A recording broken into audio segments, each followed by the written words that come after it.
আজিৰ অন্য এটা ৰেচিপি বনাম।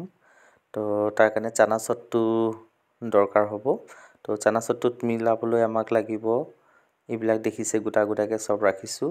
পিঁয়াজ, আদা, ধনিয়া পাত, নহৰু, জলকীয়া, পিঁয়াজ পাত আৰু নেমু। এই সকলোবিলাক বস্তু আপুনি চপ কৰি ল'ব খুব মিহি মিহিকৈ। চপ কৰি ল'লে বেছি ভাল হয় মিহিকৈ। তাৰপিছতে এটা পাত্ৰত আপুনি সেই চটুখিনি উলিয়াই ল'ব। তাৰপিছতে তাত এড কৰিব আমৰ আচাৰ। পুৰণা আমৰ আচাৰ হ'লে বেছি ভাল হয়। যিমান পুৰণা আমৰ আচাৰ হয় সিমান টেষ্টি হয়। গতিকে আমৰ আচাৰখিনি দি লৈ তাৰপিছত তাত দিব পিঁয়াজ পাত, ধনিয়া পাত, এয়া নেমু। এফাল নেমু চেপি দিব। গোটা নেমু চেপিলে বেছি টেঙা হ'ব। এফাল নেমু চেপি দিব। তাৰপিছতে যিটো কুটি থোৱা পিঁয়াজ আছিলে পিঁয়াজখিনি দিব। তাৰপিছত তাতে এড কৰি দিব ধনিয়া পাত, পিঁয়াজ পাত, নহৰু পাত যদি আছে আপুনি নহৰু পাতো দিব পাৰে। আমাৰ বাৰীত যিহেতু নহৰু পাতখিনি বৰ ডাঙৰ হোৱা নাই খাব পৰা, গতিকে নহৰু পাত দিয়া নাই। তাৰপিছতে নহৰু দি দিব। নহৰু আপুনি থেতালি পেলাই বা মিক্সিটো যদি আপুনি দিয়ে খুব মিহি কৰি নিদিব। এনেকৈ ৰাফলি কাটি পেলাই আপুনি নহৰু ইউজ কৰিব। আৰু মিঠাতেল, কেঁচা মিঠাতেল দিব কমেও ৩-৪ চামুচ। মিঠাতেলটো এটা যি গোন্ধ আহে কেঁচা মিঠাতেলৰ, সেই মিঠাতেলটো খুব ভাল লাগে।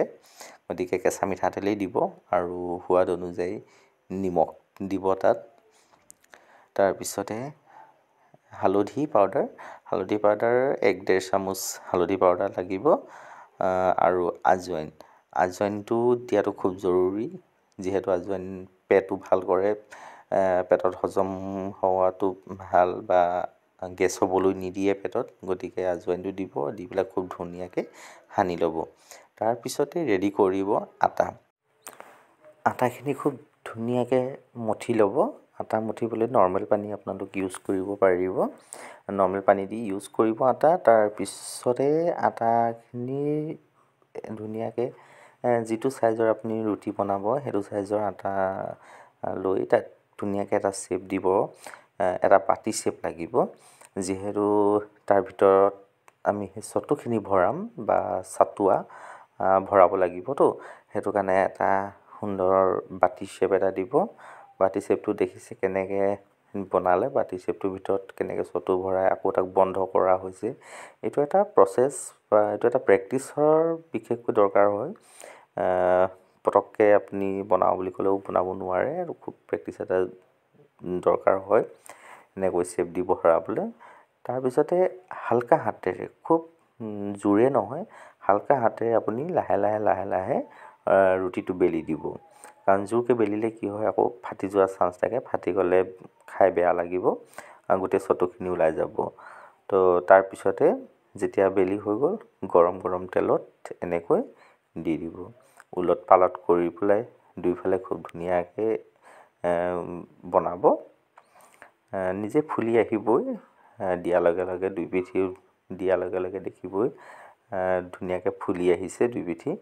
আৰু ৰংটো চেঞ্জ হ'ব, অলপ ব্ৰাউন কালাৰ আহিবই। আপোনালোকে যিহেতু জানেই পুৰি যেনেকৈ আমি তেলত দি পেলাই খাওঁ, ঠিক তেনেকৈ এইটো বনাব পাৰিব। বা ইয়াৰ উপৰিঞ্চি আপুনি ইচ্ছা কৰিলে টাৱাতো দি পেলাই বনাব পাৰে। টাৱাত দুই চাইডে সেকি লৈ তাত তেল বা ঘি লগাইও আপোনালোক খাব পাৰিব। এই যে কিমান ধুনীয়াকৈ ফুলি ওলাইছে। এইভাগে এটা এটাকৈ আপোনালোক দিব। আমাৰ ঘৰত গেছ আছে যদিও আমি গেছত ব্যৱহাৰ কৰা নাই, চৌকাতে বনাওঁ। যিহেতু চৌকাত খাই সোৱাদেই বেলেগ চৌকাৰ। তো তাৰপিছতে যেতিয়া বনাই হ'ব কাঁহীত উলিয়াই লৈছোঁ। মিঠা চাটনি, বিলাহীৰ আৰু আমৰ আচাৰ আৰু চাহ। যিহেতু এই মকনি বা লিটি বা ভৰুৱা ৰুটি বুলি যিটো কয়, ইয়াক আচাৰ, বিলাহী চাটনি, মিঠা চাটনি আৰু গাখীৰ চাহ, তাৰ লগতহে জুতিটো মিলে। ধন্যবাদ।